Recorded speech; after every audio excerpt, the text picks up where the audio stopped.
all-star shot. It's bright in here. Here's Washington, drives inside of Eddie Johnson. Three-point shooting late tonight. I expect him to break loose. Speaking of breaking,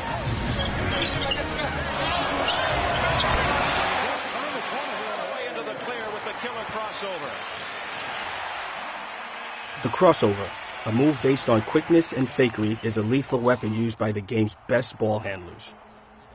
Those who master it have been called ankle breakers for their ability to send defenders falling in embarrassment.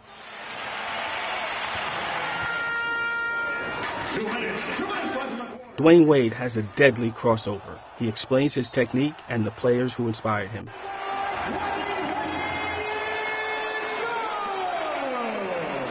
First of all, the crossover is effective because it gives you space. What I'm doing mostly is I'm coming at a guy and I'm acting like I'm going one direction. So my body is going forward and with a step, but then I'm bringing it back real quick. And once I bring it back, that gives me the second to be able to go into my next move. Well, who inspired me? I mean, I would have to say probably Allen Iverson probably inspired me growing up because, you know, it was a time, it was more legal then to do some of the things he was doing, but it was a time when he came out with the hang crossover. When he first came to the league, he was doing that crossover, and what happened, the refs were starting to call carry. I just remember being able to do it all of the time, and then once it got that effective, then that's when it started getting called a lot. It was cool. He had commercials about it, so he kind of broke it down so you can see the breakdown of how to do the crossover. For a guy to be that small, to use his crossover to get airspace to get up into his jump shot over bigger defenders. At the time, I was very small, so not only was it cool to do, it also was something that I can use in my game. I remember the one that he crossed Michael Jordan over twice. He crossed him over this way and he crossed him over the other way and he hit the jump shot, so that also made it cool for everyone to want to do. I used to always tell my friends, when I get on that stage, I'm going to try my move on the best. And I never forget the play. I never forget coming off the screen and him switching and Phil Jackson hollering his name, telling him to, switch out on me.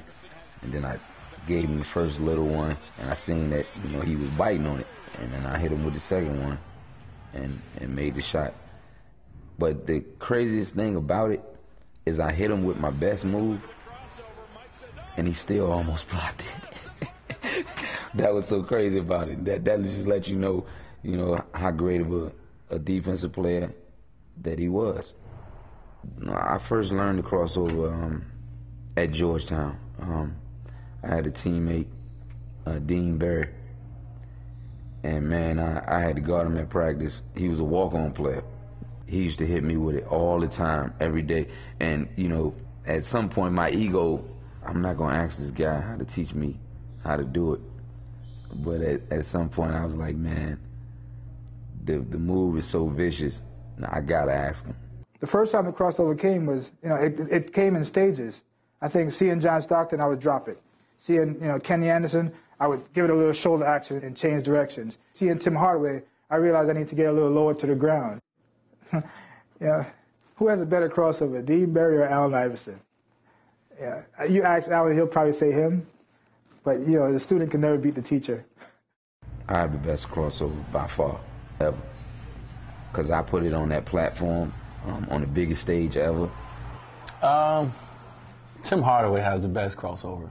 AI has the easier one to do, but Tim Hardaway's still to this day is hard, but it was probably the most effective crossover. But you don't see a lot of guys doing it because a lot of guys can't do it. Tim Hardaway used to come at people, 100 miles an hour and change directions 2 ways. He'll go bing, bing real fast, and that's hard for a lot of people to do. So Tim Hardaway is probably the toughest. You get beat up, people had their forearms on you, they could hand check you and all that. So for us to get past that, we had to work on our game to get a move to get past people. I saw Pearl Washington one day. I was like, wow, I want to do that move. I went out there and started practicing the move, and I could do the in and out, but it just didn't feel right to me. I started doing it my way. So I used to come and cross and put it between my legs, then bring it back in front of you and cross you over and have a free lane to the lane. what I put out there from all the work that I did to master that move, people see that move and they use it in their arsenal or their game. Allen Iverson was great at it. Hardaway was great at it too also.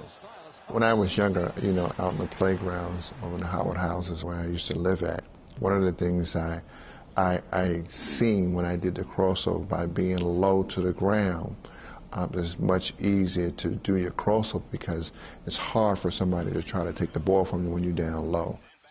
Well, when I think of Dwyane Wade, I just think of somebody who's just a phenomenal athlete. He's only about 6'4", 6'5".